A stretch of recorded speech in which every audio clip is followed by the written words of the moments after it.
ओम साई राम। श्री साई सच्चरित्र अध्याय 36 भाग 1 गोवा के दो महानुभाव। इस अध्याय में गोवा के दो महानुभाव और श्रीमती औरंगाबाद कर की अद्भुत कथाओं का वर्णन है।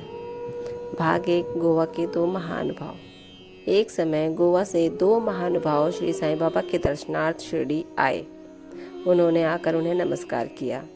यद्यपि वे दोनों एक साथ ही आए थे, फिर भी बाबा ने केवल एक ही व्यक्ति से 15 रुपये दक्षिणा मांगी, जो उन्हें आदर सहित दे दी गई। दूसरा व्यक्ति भी उन्हें सहर्ष 35 रुपये दक्षिणा देने लगा तो उन्होंने उसकी दक्षिणा लेना अस्वीकार कर दिया। लोगों को बड़ा आश्चर्य हुआ। उस समय श्यामा भी वहीं उपस्थित थे। उन्होंने कहा कि देवा, ये क्या, ये दोनों एक साथ ही तो आए हैं।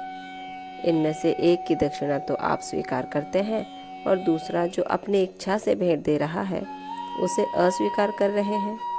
ये भेद क्यों? तब बाबा ने उत्तर दिया कि श्यामा, तुम नादान हो। मैं किसी से कभी कुछ नहीं लेता।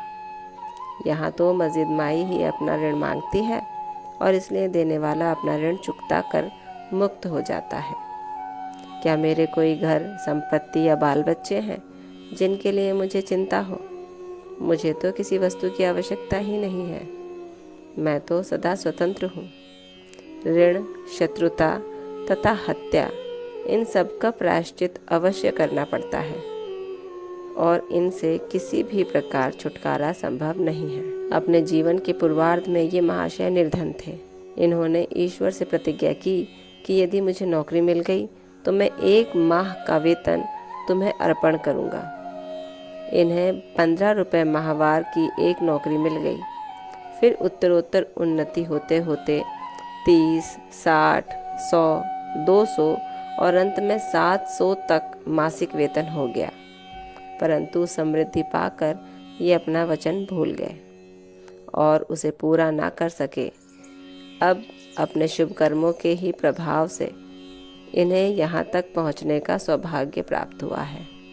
अतः मैंने इनसे केवल 15 रुपये ही दक्षिणा मांगी, जो इनके पहले माह की पगार थी।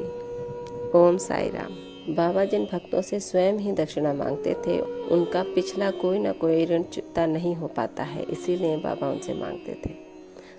इसी के साथ ये अंश यहीं समाप्त होता है। कल भाग 2 में 2 व्यक्तियों में से दूसरी कथा का अध्ययन होगा। तब तक ओम साई राम।